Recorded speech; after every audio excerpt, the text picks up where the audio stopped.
Let's explore your knowledge में आपका स्वागत है। मैं हूं पवन कुमार और आज मैं आप लोगों के सामने लेक्चर लेकर आया हूं मैथ्स में जो जनरल मिस्टेक्स होते हैं उन पे आधारित आज का लेक्चर है। तो मैथ्स में कई बच्चों का मैंने देखा है कि वो बहुत छोटी छोटी गलतियां कर देते हैं जिनके कारण वो हमेशा कैलकुलेशन अच्छे से नहीं कर पाते हैं मैथ्स के प्रॉब्लम का, या फिर और भी जहाँ पे मैथ्स की ज़रूरत होती है। तो आज हम जो लेक्चर लेकर आए हैं उसी पे आधारित लेक्चर लेकर आए हैं कि कौन कौन सी गलतियां बच्चे करते हैं और अगर कौन से वो स्टेप्स हैं अगर वो उनको फॉलो करे तो उन गलतियों को वो नहीं दोहराएंगे। तो चलिए शुरू करते हैं, लेट्स एक्सप्लोर। तो सबसे पहले हम देख लेते हैं कि कांस्टेंट क्या होता है।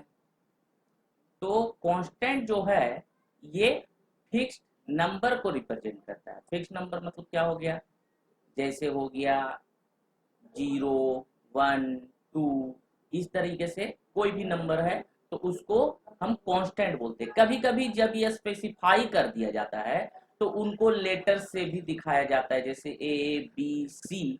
लेकिन जब ये स्पेसिफाई किया जाता है ना, अगर ये स्पेसिफाई नहीं किया जाएगा तो हम इन्हें कांस्टेंट नहीं मान सकते।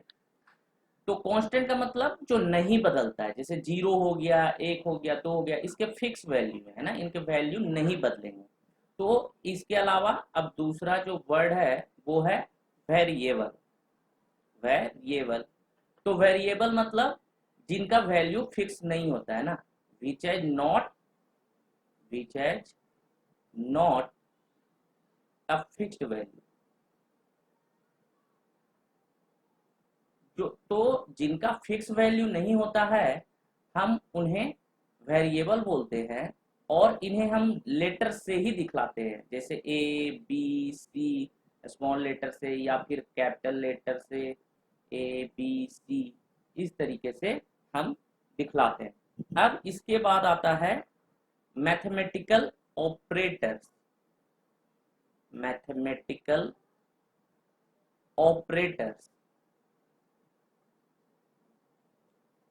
तो अब क्या होता है, जैसे हमें कोई कैलकुलेशन करना है तो मैथ्स में कई ऑपरेशन होते हैं, है ना, कई ऑपरेशन हम करते हैं। जैसे कि इसमें यूज होता है जो साइन, इसको हम प्लस माइनस या मल्टीप्लिकेशन या डिवीजन। इसके अलावा भी और भी मैथमेटिकल ऑपरेशन होते हैं, जैसे कि स्क्वायर रूट हो गया या फिर क्यूबिक रूट हो गया, या फिर किसी टर्म का हम स्क्वायर करते हैं या क्यूब करते हैं या फिर nth पावर लेते हैं। और भी कई मैथमेटिकल ऑपरेटर्स होते हैं। तो अब इसके बाद हम देखते हैं algebraic expression.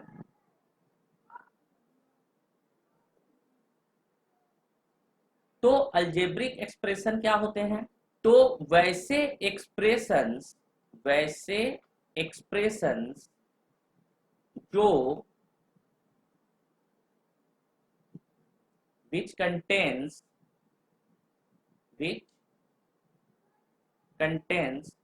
constant variable and mathematical operators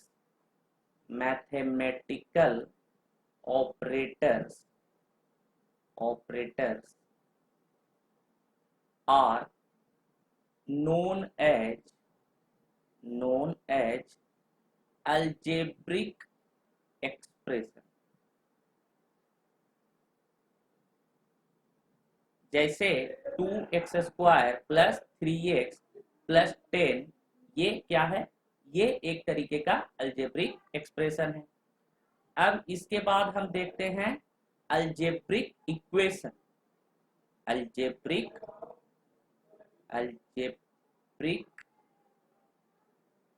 equation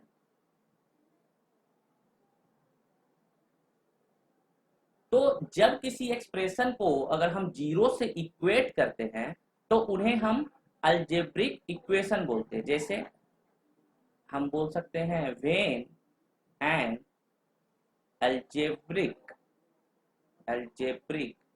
expression is equated with 0, it is known as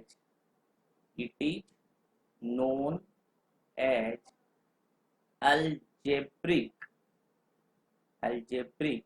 equation. जैसे कि हम बोल सकते हैं 2x² plus 4x plus 10 equal to 0। तो इसको हम ऐसे भी लिख सकते हैं 2x² equal to minus 4x minus 10। तो यहां से हम देख सकते हैं कि यहाँ पर ये भी एक तरीके का अलजेब्रिक एक्सप्रेशन है 2x², और यहाँ पे माइनस 4x माइनस 10 भी एक अलजेब्रिक एक्सप्रेशन है। तो हम ये भी बोल सकते हैं कि जब दो अलजेब्रिक एक्सप्रेशन इक्वल साइन से मतलब जुड़े होते हैं, है ना, कंबाइंड होते हैं, तो उन्हें हम अलजेब्रिक इक्वेशन कहते हैं। जैसे हम बोल सकते हैं when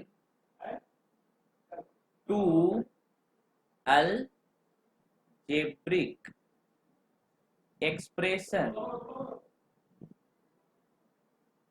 is combined by equal sign या equality is known as algebraic equation। मतलब जब दो अलजेब्रिक एक्सप्रेशंस इक्वल साइन से या इक्वलिटी से कंबाइन होते हैं तो उन्हें हम अलजेब्रिक इक्वेशन कहते हैं। मतलब यहाँ पर मेन जो अंतर है वो ये है कि अलजेब्रिक एक्सप्रेशन में इक्वल साइन नहीं होता और अलजेब्रिक इक्वेशन में इक्वल साइन होता है। ऐसे और भी कई तरह के इक्वेशंस होते हैं जब मतलब कि मेन जो अंतर होता है एक्सप्रेशन और इक्वेशन में, चाहे आगे हम पढ़ेंगे या कोई कुछ लोग पढ़ भी रहे होंगे ट्रिगोनोमेट्री में, तो ट्रिगोनोमेट्रिकल एक्सप्रेशन में भी इक्वल साइन नहीं होगा जबकि ट्रिगोनोमेट्रिकल इक्वेशन में इक्वल साइन होगा। तो मतलब ये बेसिक डिफरेंस है एक्सप्रेशन और इक्वेशन में कि एक्सप्रेशन में इक्वल साइन नहीं होता और इक्वेशन में इक्वल साइन होता है। अब एक बहुत ही इंपॉर्टेंट जो यहाँ पे वर्ड आ रहा है जिसको हम बोलते हैं टर्म। तो टर्म क्या होता है? तो हम बोल सकते हैं in an algebraic expression the part separated by plus or minus sign is known as term। ये बहुत ही इंपॉर्टेंट एक वर्ड है अलजेब्रिक एक्सप्रेशंस का, जिन्हें समझना बहुत जरूरी है। जैसे अगर हम बोले कि 2x² प्लस 4x प्लस 5, तो अगर हम बोले कि इसमें कितने टर्म्स हैं, तो यहाँ पर देखिए, यहाँ पर हम बोल सकते हैं कि ये देखिए ये एक साइन हुआ प्लस और ये भी दूसरा प्लस ही है, ठीक है। तो यहाँ पर हम बोल सकते हैं कि इससे कितने पार्ट अलग हैं, तो यहाँ पर हम देख सकते हैं इससे एक ये वाला पार्ट अलग है ना, एक ये दूसरा पार्ट ये अलग है और एक ये तीसरा पार्ट है। मतलब कि इस एक्सप्रेशन में 3 टर्म है, एक हो गया 2x², एक हो गया 4x और एक हो गया 5। तो इस तरीके से मान लीजिए हम और भी एग्जांपल ले लेते हैं। जैसे मान लीजिए हम बोलते हैं यहाँ पे 5x³ minus 3x upon 4 plus 5। तो यहाँ पर कितने फिर टर्म हो गए? तो यहाँ पर भी देखिए ये माइनस है और ये प्लस है, और इसमें जो 3 पार्ट अलग अलग हैं, एक है 5x³, दूसरा है 3x/4 और तीसरा है 5। तो यहाँ पे 3 टर्म है, एक हो गया 5x³ 3x/4 और फिर 5। कुछ और एग्जाम्पल देखते हैं, जैसे मान लीजिए कि हम लेते हैं 4x + 5/4 plus 7x plus 8/9 equal to 5x plus 8/7 minus 2x plus 3/5, कुछ भी ले सकते हैं। तो यहाँ पर हम देख रहे हैं कि यहाँ पे दो अलजेब्रिक एक्सप्रेशन है, क्योंकि एक अलजेब्रिक इक्वेशन है। तो पहले इस पार्ट में हम देखते हैं। तो यहाँ पर देखिए, ये प्लस साइन से ये एक पार्ट ये अलग है और ये हो गया दूसरा पार्ट। और इक्वल टू के अगर हम राइट हैंड साइड में देखें तो ये एक पार्ट है और ये एक दूसरा पार्ट है। तो इट मीन्स कि इस अलजेब्रिक इक्वेशन में टोटल 4 टर्म है, 1 2 3 4। तो ये टर्म को समझना इसलिए जरूरी है कि अलजेब्रिक इक्वेशंस में जब हमें अननोन फाइंड करना होता है तो इसका एक इंपॉर्टेंट रोल होता है। अब देखते हैं साइन ऑफ ए टर्म।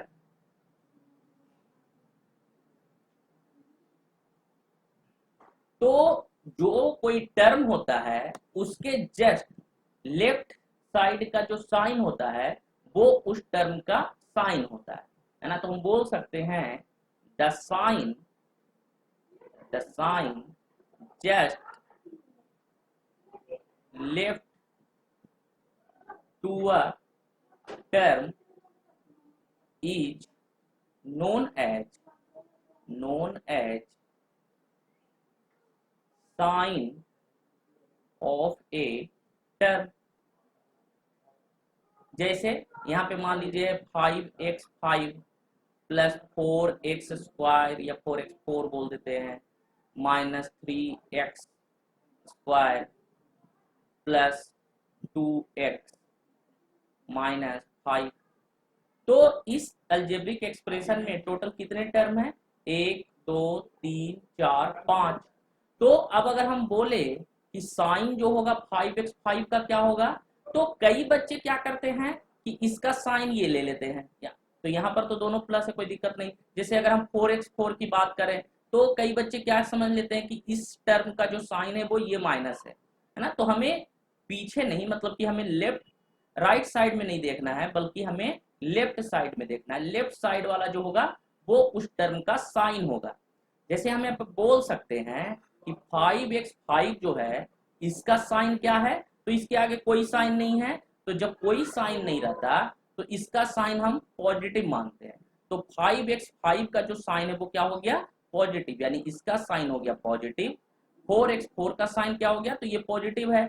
इसके जस्ट आगे वाला देखेंगे ना, आगे मतलब लेफ्ट में, है ना। तो ये जो इसका भी पॉजिटिव हो गया। 3x² का साइन क्या हो गया? निगेटिव हो गया। 2x का साइन क्या हो गया? पॉजिटिव हो गया। और 5 का साइन क्या हो गया? निगेटिव हो गया। तो ये बहुत इंपॉर्टेंट एक कैरेक्टरिस्टिक है अलजेब्रिक इक्वेशंस या अलजेब्रिक एक्सप्रेशन का, जिससे कि अगर हम इसको ध्यान रखते हैं तो गलतियां कम होगी। कई बच्चे इसी में बहुत ज्यादा गलती करते हैं। अब देखते हैं degree of a term. Degree of term, तो डिग्री क्या होता है टर्म का? तो जो पावर्स होते हैं ना, जो एक्सपोनेंट होते हैं किसी वेरिएबल के किसी टर्म में, वो उस टर्म का डिग्री कहलाता है ना। तो हम बोल सकते हैं exponent of a variable, exponent of a variable in a term is known as degree of a term, है ना। तो जो एक्सपोनेंट होता है, जैसे अगर हम बोले 4x² में इसका डिग्री क्या हो जाएगा इस टर्म का, तो इसका डिग्री हो जाएगा 2। इसका डिग्री कितना हो जाएगा 2। उसी तरीके से 3x5 में कितना डिग्री हो जाएगा, तो इसका डिग्री हो जाएगा 5। इसका डिग्री कितना हो जाएगा 5। इसी तरीके से मान लीजिए कि एक से ज्यादा वेरिएबल है ना, जैसे कि मान लीजिए हम बोल सकते हैं 2x की पावर 5, y की पावर 4 और z की पावर 3। तो एक से ज्यादा वेरिएबल यहाँ पे क्या है इस टर्म में आ रहे हैं, तो इसका जो डिग्री होगा वो कितना हो जाएगा, तो इन सब डिग्री का सम होगा, मतलब 5 4 9 3 12 यानी 12। तो यहाँ पर डिग्री कितना हो जाएगा, यहाँ पर डिग्री हो जाएगा 12। अब इसके बाद हम देखते हैं लाइक टर्म्स। इसके बाद हम देखते हैं लाइक टर्म्स। तो लाइक टर्म्स क्या होते हैं, लाइक टर्म्स मतलब अगर सेम वेरिएबल है ना, सेम वेरिएबल पे किसी टर्म में है ना बहुत सारे टर्म्स है ना, और उन टर्म्स में अगर सेम वेरिएबल पे सेम पावर होते हैं तो क्या होगा, हम उन्हें लाइक टर्म्स बोलते हैं ना। तो हम बोल सकते हैं if in various terms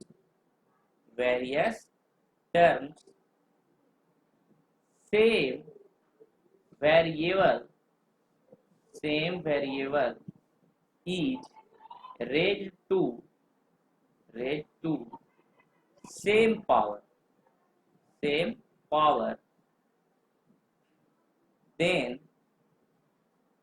they are known as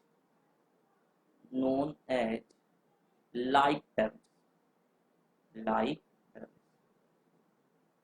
जैसे कि हम बोल सकते हैं 4x² yz and 3x² yz। तो हम यहाँ पर देख रहे हैं कि x पर यहाँ पावर 2 है यानी एक, और यहाँ भी x का पावर 2 है, यहाँ पर y का पावर 1 है और यहाँ पर भी y का पावर 1 है, और यहाँ z का पावर 1 है और यहाँ पर भी z का पावर 1 है। तो ये दोनों क्या हो गए, ये दोनों हो गए लाइक टर्म। उसी तरीके से 3xyz और 5xyz ये भी क्या हो गए लाइक टर्म्स। तो लाइक टर्म्स का ये फायदा है कि हम इन्हें ऐड करके डायरेक्टली इस तरीके से लिख सकते हैं कि इनके कोफिशिएंट जो हैं वो ऐड हो जाएंगे। मतलब हम 4 अगर हम लिखें, यहाँ लिखते हैं 4x² yz plus 3x² yz अगर हम लिखेंगे तो हम डायरेक्ट बोल सकते हैं 7x² yz।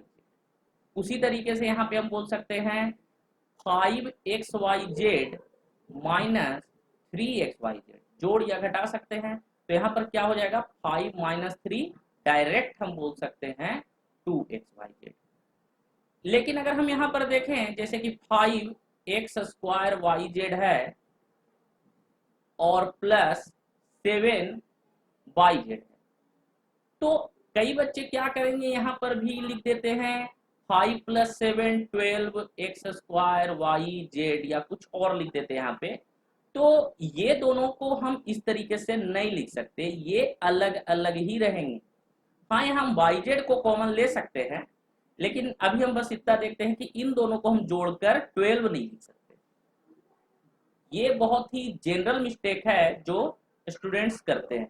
तो ये कुछ मतलब कि वर्ड थे जिनके बारे में हमें जानना जरूरी था कुछ क्वेश्चन को सोल्व करने से पहले। अब एक टॉपिक आता है change the subject.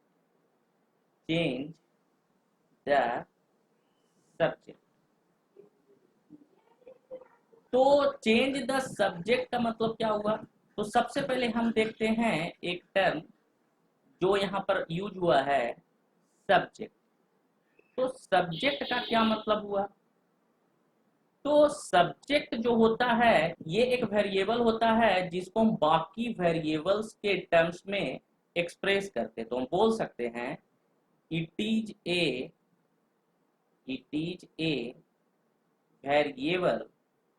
Variable which is expressed expressed expressed in terms of in terms of other variables other variables के टर्म्स में हम क्या करते हैं, इसको एक्सप्रेस करते हैं। जैसे मान लीजिए अगर हम बोल रहे हैं y बराबर 4x प्लस 3, तो यहाँ पर हम क्या कर रहे हैं, y को x और 3 मतलब कि इन सब के टर्म्स में हम इसको एक्सप्रेस कर रहे हैं। मतलब y जो है वो एकदम अलग है और उसको ये x पर डिपेंड कर रहा है। तो y यहाँ पर क्या है, सब्जेक्ट है। y यहाँ पर क्या है, सब्जेक्ट है।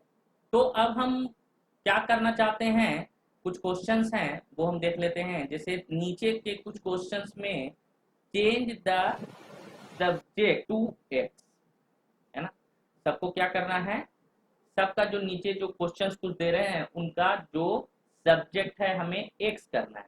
तो यहाँ एक चीज हमें ध्यान रखना है कि कोई भी अलजेब्रिक इक्वेशन है उसके दोनों साइड यानी लेफ्ट हैंड साइड में और राइट हैंड साइड, जैसे कि मान लीजिए कोई भी इक्वेशन दिया हुआ है, जैसे कि यहाँ पर y बराबर दिया रहे x प्लस ए, तो कोई भी अलजेब्रिक इक्वेशन है तो कोई भी ऑपरेशन अगर हमें परफॉर्म करना है तो हमें दोनों साइड करना पड़ेगा ताकि ये जो हमारा इक्वेशन है वो बैलेंस रहे, है ना। इसको हम तराजू से भी कंपेयर कर सकते हैं। तो अगर हमें तराजू को बैलेंस रखना है तो हमें दोनों तरफ सेम वाट रखना पड़ेगा, है ना। अगर इधर 1 किलो रख रहे हैं तो इधर भी 1 किलो रख रहे हैं, अगर अलग रखेंगे तो वो क्या हो जाएगा, अनबैलेंस हो जाएगा। तो उसी तरीके से कोई भी अलजेब्रिक इक्वेशन है तो इसमें भी हमें क्या करना है, सेम ऑपरेशन करना है। अगर इधर कुछ हम ऐड कर रहे हैं तो इधर भी कुछ ऐड करना पड़ेगा, वही चीज ऐड करना पड़ेगा। अगर इधर हम किसी टर्म मतलब किसी भी कांस्टेंट से मल्टीप्लाई कर रहे हैं तो इधर भी हमें उस कांस्टेंट से मल्टीप्लाई करना पड़ेगा।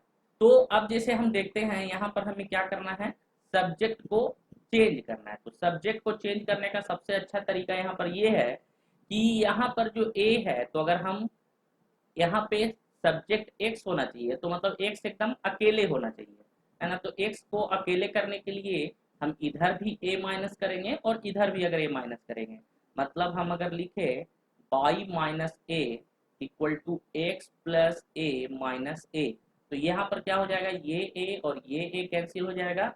तो यहाँ से हम देख रहे हैं कि x बराबर हम लिख सकते हैं y माइनस a। तो यहाँ पर अब जो सब्जेक्ट हो गया वो हो गया x। उसी तरीके से हम देख सकते हैं यहाँ पर कि मान लीजिए क्वेश्चन दिया हुआ है y equal to x minus a, तो यहाँ पर हमें क्या करना है, यहाँ पर हम क्या करेंगे, दोनों तरफ a ऐड कर देंगे, दोनों तरफ a ऐड कर देंगे। तो यहाँ a से a कैंसिल हो जाएगा, तो यहाँ पर x बराबर जो आ जाएगा ये आ जाएगा y प्लस a। इसके बाद हम क्या है देखते हैं थर्ड नंबर कि अगर मान लीजिए y बराबर है a इंटू एक्स, अब यहाँ पर y बराबर ax है तो हम क्या करेंगे, a से दोनों तरफ डिवाइड कर देंगे। तो यहाँ ये a कैंसिल हो जाएगा, तो x बराबर आ गया y अपॉन a। और फोर्थ नंबर जो है मान लेते हैं कि y बराबर अगर रहे x अपॉन a, तो दोनों तरफ हम a से मल्टीप्लाई कर देंगे, दोनों तरफ a से मल्टीप्लाई कर देंगे। तो ये a और ये a कैंसिल हो जाएगा, तो x बराबर आ जाएगा ay।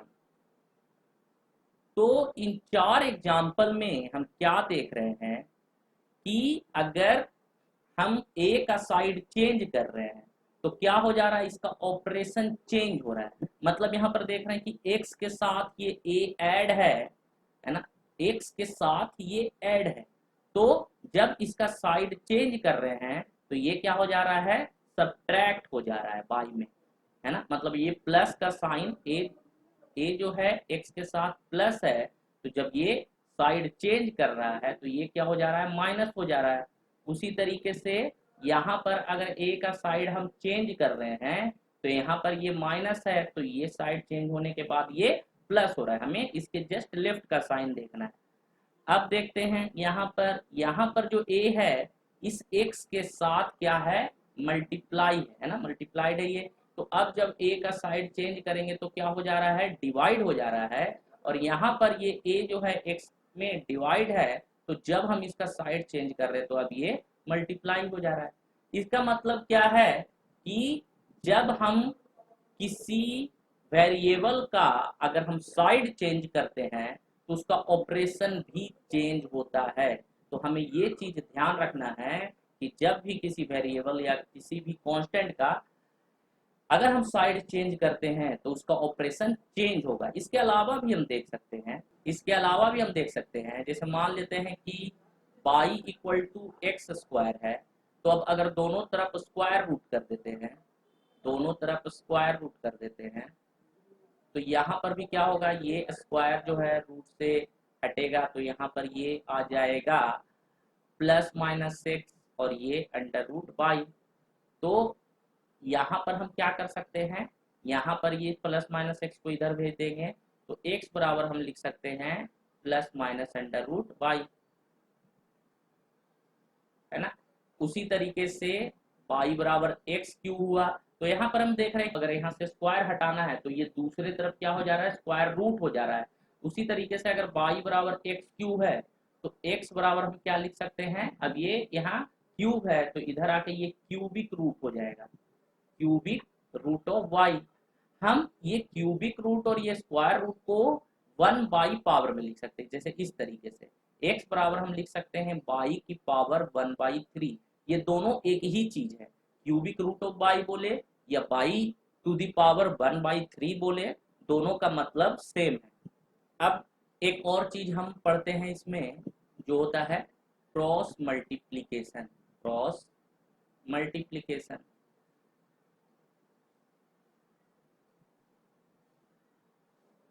तो क्रॉस मल्टीप्लीकेशन क्या होता है, जैसे मान लेते हैं कभी भी अगर इस फॉर्म में कोई इक्वेशन आ जाए a/b इक्वल टू c/d, तो हम क्या कर सकते हैं, इसको क्रॉस मल्टीप्लाई कर सकते हैं, मतलब a को d से और b को c से। तो यहाँ पर हम लिख सकते हैं AD इक्वल टू BC। तो ये हो गया क्रॉस मल्टीप्लीकेशन। ध्यान रखना है कि यहाँ पर ये इस तरीके से होना चाहिए, A/B C/D के फॉर्म में हमें ये लाना है, तभी हम क्रॉस मल्टीप्लीकेशन कर सकते हैं। अब इसके बाद हम देखते हैं कई बार कुछ टर्म इस तरीके से आते हैं, जैसे A/B और C/D। तो हम क्या करेंगे, इसको कैसे मल्टीप्लाई करेंगे, तो यहाँ पर सबसे ऊपर वाले को सबसे नीचे वाले से और इन दोनों को, बाकी जो रह गए ये जो साथ साथ है इन दोनों को करेंगे, मतलब ये कितना हो जाएगा, इसका जो वैल्यू है ये आ जाएगा AD/BC। कई बार जैसे कि मान लीजिए इस तरीके से रहता है 4/5/3, तो बच्चे कई बार कंफ्यूज होते हैं। तो सबसे अच्छा तरीका है कि आप इसको उस तरीके से लिख लें 4/1 और 5/3, क्योंकि यहाँ पे ये मतलब ये जो ऑपरेटर है ये बड़ा है, ये क्या कर रहा है 4 और 5/3 को अलग कर रहा है। तो अब फिर से इसको मल्टीप्लाई कर देंगे तो ये कितना हो जाएगा 12/5। अगर आप डायरेक्ट समझ सकते हैं तो डायरेक्ट भी लिख सकते हैं। अब कुछ क्वेश्चन फिर से देखते हैं। Change the subject to x। जब भी हमें कोई कॉम्प्लिकेटेड अलजेब्रिक एक्सप्रेशंस मिलेंगे तो उसमें हम क्या करेंगे, उसमें हमें सबसे पहले क्या करना है, जिसका भी सब्जेक्ट मतलब जिसे भी सब्जेक्ट बनाना है ना, कभी कभी हम इसको अननोन भी बोल सकते हैं, मतलब किसी भी अननोन को हमें फाइंड करना है तो क्या करना है कि उसको एकदम आइसोलेट कर देंगे। मतलब अननोन को क्या करेंगे, सबसे पहले अननोन को आइसोलेट करने की कोशिश करेंगे। तो आइसोलेट करने में जो सबसे पहला स्टेज होगा वो ये होगा कि जितने भी टर्म्स हैं उसको हम क्या करेंगे, उसको हम किसी एक साइड, है ना, जनरली हम राइट साइड में शिफ्ट करने की कोशिश करेंगे, है ना, लेफ्ट भी कर सकते हैं। तो जब हम लेफ्ट साइड शिफ्ट करेंगे तो लास्ट में क्या होगा, ये अननोन यानी जो सब्जेक्ट है, सब्जेक्ट,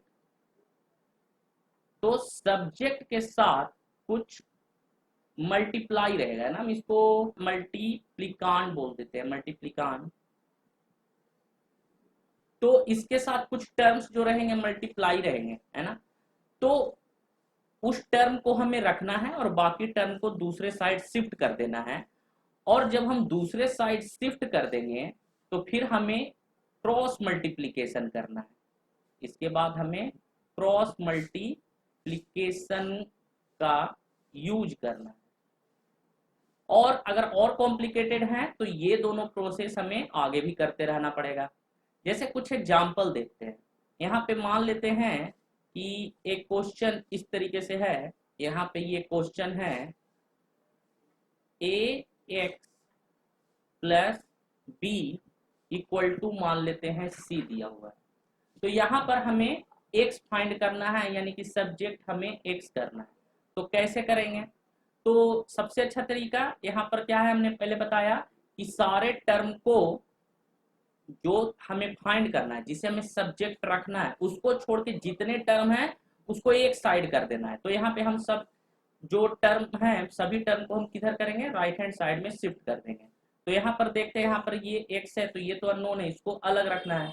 तो b को हमें शिफ्ट कर देना है राइट हैंड साइड में। तो जब b को हम देखते हैं, b जो है, b का साइन जो है क्या है, इधर प्लस है। तो जब b इधर आएगा तो ये क्या हो जाएगा, माइनस हो जाएगा। तो हम इसको लिख सकते हैं a x equal to c minus b, c minus b. तो यहाँ पर क्या हो जाएगा, यहाँ पर अब ये क्या हो गया, ए एक्स बराबर हो गया सी माइनस बी।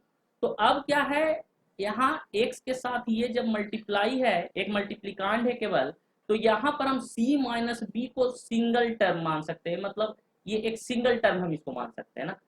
तो सिंगल टर्म में हम क्या कर सकते हैं, ब्रैकेट का यूज कर सकते हैं। ब्रैकेट जो है ये एक सिंगल टर्म को या सिंगल वेरिएबल को ये क्या करता है, रिप्रेजेंट करता है। तो हम यहाँ पर c माइनस बी में एक ब्रैकेट दे सकते हैं। कब दे सकते हैं, जब जो सब्जेक्ट है उसके साथ कोई एक टर्म सिर्फ मल्टीप्लाई है, इसके साथ कुछ और ऐड नहीं है, ये ध्यान रखना है। यानी कि इसके साथ कुछ और ऐड है तो हम दे सकते हैं, लेकिन फिर हम क्रॉस मल्टीप्लिकेशन नहीं कर सकते। अगर हमें क्रॉस मल्टीप्लिकेशन करना है तो हमें क्या है, ये एकदम आइसोलेट रहना चाहिए। तो यहाँ पर हम क्या कर सकते हैं, यहाँ पे हम एक ब्रैकेट दे सकते हैं। तो यहाँ पर x इक्वल टू क्या हो जाएगा, c माइनस बी अपॉन ए। उसी तरीके से अब मान लीजिए एक और क्वेश्चन है। अब सेकेंड नंबर क्वेश्चन में जो सब्जेक्ट चेंज करना है इसका वो ये है कि यहाँ पर दिया हुआ है ए, यहाँ पर दिया हुआ है a x, a x, a x plus b upon c plus d equal to e. यहाँ पर हमें सब्जेक्ट चेंज करके क्या कर देना है, एक्स कर देना है। तो हम कैसे करेंगे इसको, यहाँ पे तो सबसे पहले यहाँ पर देखिए कितने टर्म्स हैं। तो यहाँ पर देखते हैं हम, तो यहाँ पर तीन टर्म है, एक दो तीन, तीन टर्म है। तो सबसे पहले हमें क्या करना है, इस वाले टर्म को आइसोलेट करना है। तो ये एक पूरा टर्म है पहले। तो सबसे पहले हम क्या करते हैं, इसे शिफ्ट कर देते हैं राइट हैंड साइड में। तो यहाँ ये आ जाएगा a x plus b upon c equal to आ जाएगा ई माइनस डी। तो अब यहाँ पर हम देखते हैं कि ये ए अपॉन बी के फॉर्म में। तो ए अपॉन बी के फॉर्म में है तो सबसे अच्छा रहेगा कि हम इसको क्रॉस मल्टीप्लीकेशन कर दें। तो अब ई माइनस डी जो है, अगर हम यहाँ पे ब्रैकेट नहीं देंगे तो ये गलत हो जाएगा, क्योंकि अब हमें जब इस तरह का ए अपॉन बी के फॉर्म में है तो इसको पूरा सी मानना पड़ेगा। तो यानी हम इसे ब्रैकेट यहाँ पर देना बहुत ही जरूरी है। तो अब हम यहाँ से कर सकते हैं a x plus b equal to c, और ये आ जाएगा इनटू में ई माइनस डी। अब फिर हम यहाँ से देख रहे हैं कि यहाँ पर ये फिर से कितने टर्म हो गए, फिर यहाँ पर 1 2 और ये पूरा 3 टर्म हो गया। तो यहाँ पर फिर से अब हमें इसको आइसोलेट करना है, अलग करना है इसको। तो यहाँ पर हमें b को शिफ्ट करना पड़ेगा राइट हैंड साइड में। तो राइट हैंड साइड में अगर इसको शिफ्ट करेंगे तो b का साइन जो है ये अब प्लस है, तो इधर जाके ये क्या हो जाएगा माइनस। यहाँ हम लिख सकते हैं a x equal to c e minus d, और ये b इधर आ जाएगा तो ये हो जाएगा माइनस b। अब फिर से ये क्या आ गया a upon b c upon d, क्योंकि एक्स के साथ जस्ट ये केवल एक मल्टीप्लाई किया हुआ है एक वेरिएबल, तो इस पूरे को हमें एक मानना पड़ेगा। तो हम यहाँ पर फिर से एक ब्रैकेट दे सकते हैं, तो यहाँ में ब्रैकेट देना जरूरी है। तो यहाँ पर x इक्वल टू क्या आ जाएगा c e minus d minus b upon a. अब जो नेक्स्ट क्वेश्चन है यहाँ पर तीसरा नंबर, यहाँ पर ये जो तीसरा नंबर क्वेश्चन है, यहाँ पर मान लेते हैं कि सिंपल सा क्वेश्चन दिया हुआ है a x plus b upon c equal to d. अब यहाँ पर हम देखते हैं ये सिंपल सा क्वेश्चन है, तो यहाँ पर हम देखते हैं कि ये सिंपल ही ए अपॉन बी और सी अपॉन डी के फॉर्म में है। तो यहाँ पर हम डायरेक्ट पहले क्रॉस मल्टीप्लीकेशन कर देंगे, ये हो जाएगा ए एक्स प्लस बी और ये सी यहाँ से इधर जाएगा तो ये हो जाएगा डी। और यहाँ पर हम लिख सकते हैं ए एक्स, अब यहाँ पर कितना टर्म हो गया, तो यहाँ 1 2 और ये 3 टर्म है, तो हमें इससे आइसोलेट करना है। तो इसको आइसोलेट करना है तो बी को इधर शिफ्ट करना पड़ेगा, तो इसको हम लिख देंगे सी डी माइनस बी। तो यहाँ से x, अब यहाँ x के साथ केवल a मल्टीप्लाई है, तो जब ऐसा स्टेज आता है तो हम सी डी माइनस बी को 1 मानेंगे, तो यहाँ ब्रैकेट देना जरूरी है। तो x बराबर c d minus b upon a हो जाएगा। अब ये हम डिवाइड कर रहे हैं, तो अगर हम यहाँ पे ब्रैकेट ना भी दे तो चलेगा, बस हमें समझना है कि सी डी माइनस बी जो है ये एक सिंगल वेरिएबल की तरह काम करेगा। अब जो क्वेश्चन दिया हुआ है कुछ इस तरीके से दिया हुआ है फोर्थ नंबर, तो यहाँ पर दिया हुआ है मान लीजिए इस तरीके से a square x upon a plus b equal to मान लीजिए दे दिया गया है सी। तो यहाँ पर क्या होगा, अब देखिए यहाँ पे ये एक टर्म सिंगल है, तो हम यहाँ पर क्या कर सकते हैं, यहाँ ए और ए कैंसिल कर सकते हैं। तो ये अब क्या हो जाएगा, ये हो जाएगा ए एक्स प्लस बी बराबर क्या हो जाएगा सी। तो अब क्या है, फिर से ये पहले जैसा सिंपल क्वेश्चन बन गया। बी को हमें इधर शिफ्ट करना पड़ेगा क्योंकि एक्स वाले जो टर्म है जो सब्जेक्ट बनाना है उसको आइसोलेट करना है, इसको अलग करना है। तो इसको अलग करने के लिए क्या करना पड़ेगा, बी को इधर शिफ्ट करना पड़ेगा। तो यहाँ हम लिख सकते हैं a x equal to c minus b, और यहाँ एक्स बराबर हो जाएगा c minus b upon a. अब देखते हैं यहाँ पर नेक्स्ट जो क्वेश्चन है, यहाँ मान लीजिए ये दे दिया गया है a x plus b upon a plus equal to c. तो यहाँ ये ध्यान रखना है कि अब कई बच्चे क्या करते हैं, यहाँ से ये ए और ये ए कैंसिल कर देते हैं। तो ऐसा हम नहीं कर सकते, क्योंकि यहाँ पर इसको हम पूरे को एक टर्म ट्रीट करेंगे, ए एक्स अपॉन ए को एक टर्म ट्रीट नहीं करेंगे, तो हम यहाँ पर इसको कैंसिल नहीं कर सकते। तो हमें क्या करना पड़ेगा, हमें इसे सबसे पहले a अपॉन बी के फॉर्म में है, तो ये c अपॉन डी नीचे 1 मान सकते हैं, तो सबसे पहले क्रॉस मल्टीप्लाई करना पड़ेगा इसको। तो हम इसको लिख सकते हैं a x plus b equal to a c, और यहाँ से अब ये क्या हो गया, 1 2 और 3 टर्म हो गए। तो सबसे पहले अब क्या करना पड़ेगा, b को इधर शिफ्ट करना पड़ेगा। तो ए एक्स, क्योंकि इसको अलग करना है, तो ये आ जाएगा ए सी माइनस बी। अब यहाँ पर x के साथ क्या है, मल्टीप्लिकांड है, तो यहाँ पर क्या करना पड़ेगा, x बराबर इसको 1 मानना पड़ेगा। तो हम यहाँ ब्रैकेट दे भी सकते हैं या फिर इसको ऐसे ही छोड़ दें, लेकिन ये सिंगल वेरिएबल की तरह काम करेगा। तो ये हो जाएगा ए सी माइनस बी अपॉन ए। जो नेक्स्ट क्वेश्चन है वो है कुछ इस तरीके से कि ए एक्स प्लस बी का स्क्वायर दिया हुआ है, ए एक्स प्लस बी का स्क्वायर बराबर दिया हुआ है सी स्क्वायर प्लस डी स्क्वायर। तो अब क्या करेंगे, इस स्क्वायर रूट को इधर, इस स्क्वायर को इधर शिफ्ट करेंगे, तो ये हो जाएगा a x plus b equal to square root of c square plus d square. तो कई बच्चे अब क्या करते हैं, इस स्क्वायर रूट को और इस स्क्वायर को कैंसिल कर देते हैं, जबकि ये नहीं होगा, है ना।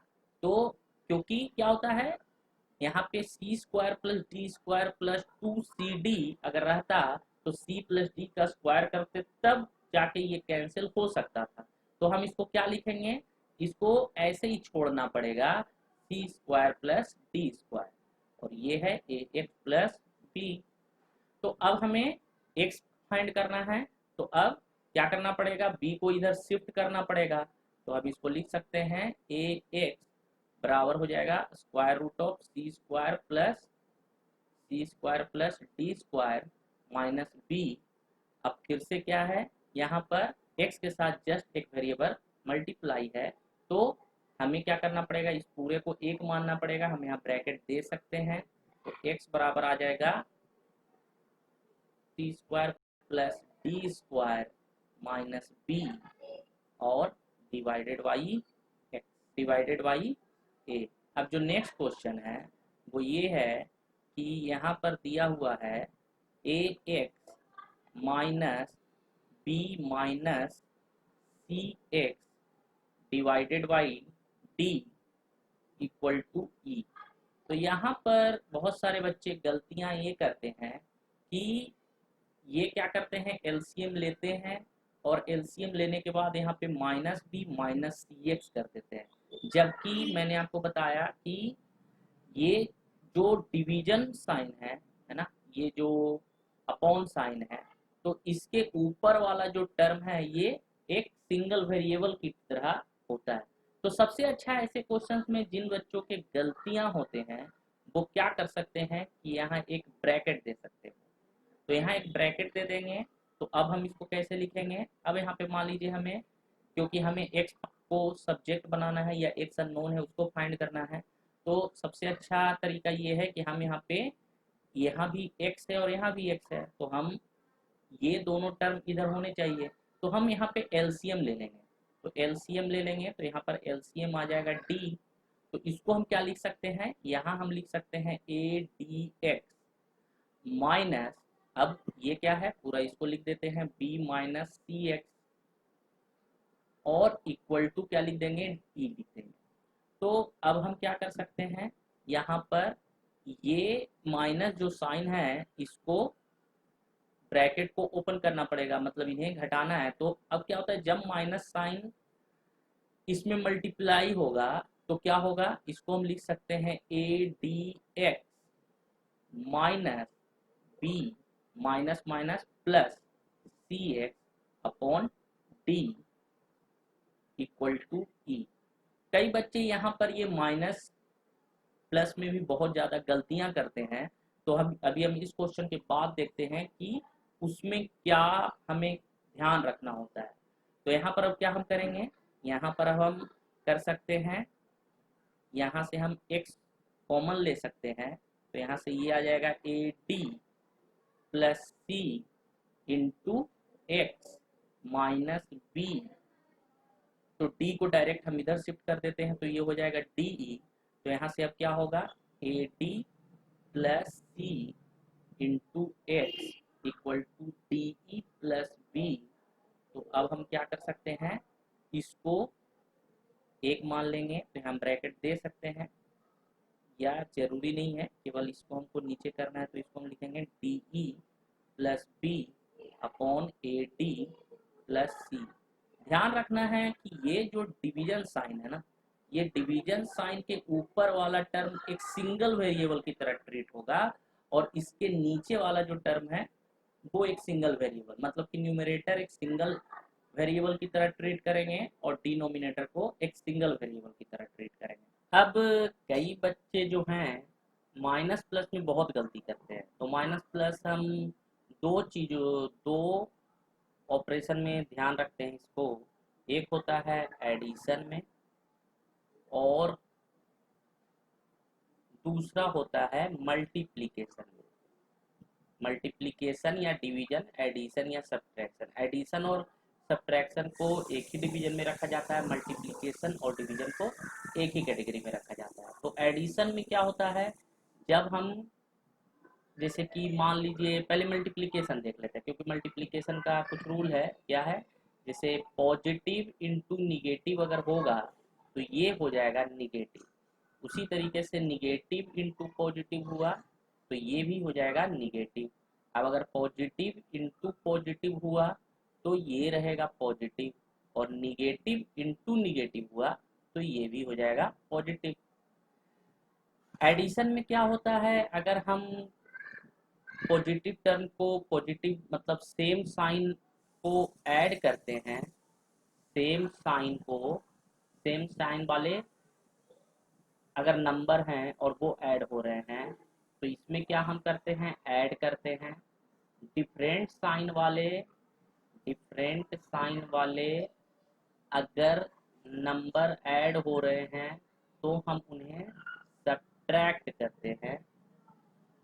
और साइन जो है हमेशा ना ग्रेटर नंबर के हिसाब से देते हैं। ग्रेटर नंबर का जो साइन होगा हम वही देंगे। तो जैसे हम देखते हैं दोनों के कुछ एग्जाम्पल, जैसे यहाँ पे कुछ एग्जाम्पल देखते हैं। जैसे मान लेते हैं कि यहाँ पे हम मान लीजिए ऐड करते हैं 2+5।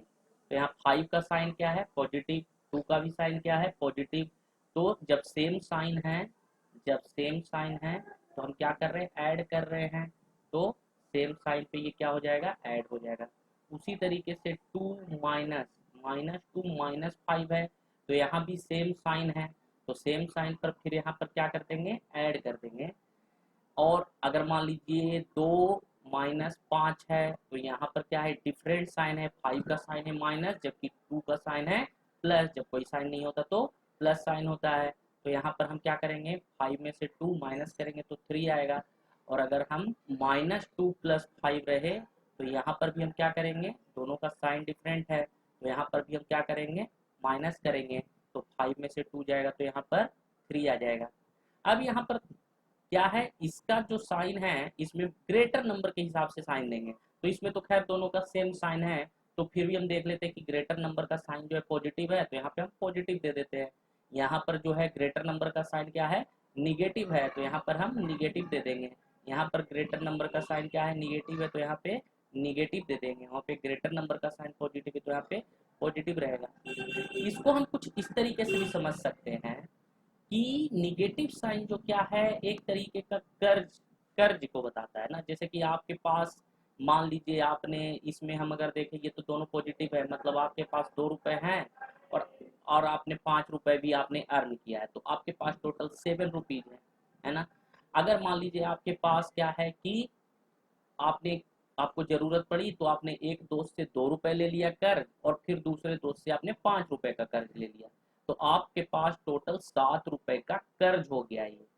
अब हम यहाँ पर अगर आपने 2 रुपए अर्न किया लेकिन आपको जरूरत पड़ी तो आपने 5 रुपए किसी दोस्त से उधारी ले लिया है, तो अब आपके पास कितने रुपए का कर्ज है, तो आपके पास 3 रुपए का कर्ज है। तो ये 3 और रुपए का ये कर्ज बता रहा है। और मान लीजिए आपने किसी दोस्त से 2 रुपए लिया है और अभी आपने 5 रुपए अर्न कर लिया, तो अब आप क्या करोगे, तो आपके पास टोटल कितना है, तो अब आप 3 रुपए आपके पास रहेगा क्योंकि जो 2 रुपए का कर्ज है वो तो आप दे देंगे। तो ये एडिशन और सब्ट्रैक्शन में ऐसा होता है। लेकिन अगर हम यहीं पे करें +2 × 5, +2 × 5, तो 2 × 5 तो हम जानते हैं ये हो जाएगा 10। लेकिन अगर हम -2 × -5 करेंगे तो यहाँ पर क्या है, ये निगेटिव निगेटिव है तो निगेटिव निगेटिव क्या हो जाता है, मल्टीप्लीकेशन में निगेटिव निगेटिव पॉजिटिव हो जाता है, तो ये हो जाएगा 10। उसके बाद अगर हम 2 × -5 करें तो ये कितना हो जाएगा, तो ये पॉजिटिव निगेटिव है तो ये कितना हो जाएगा, ये आ जाएगा -10। और ये -2 × 5 अगर करें तो ये क्या हो जाएगा, ये हो जाएगा फिर से -10। तो यहाँ पे अगर अपोजिट साइन है तो उसका साइन क्या होता है, निगेटिव होता है मल्टीप्लीकेशन में, और सेम साइन पर क्या होता है, पॉजिटिव होता है। तो आज का लेक्चर यहीं तक है। अगर आपको हमारा वीडियो पसंद आया है तो प्लीज इसको लाइक करें, कमेंट करें और शेयर करें। हमारे आगे के वीडियो को देखने के लिए प्लीज हमारे चैनल को सब्सक्राइब करें और बेल आइकन को दबाना ना भूलें।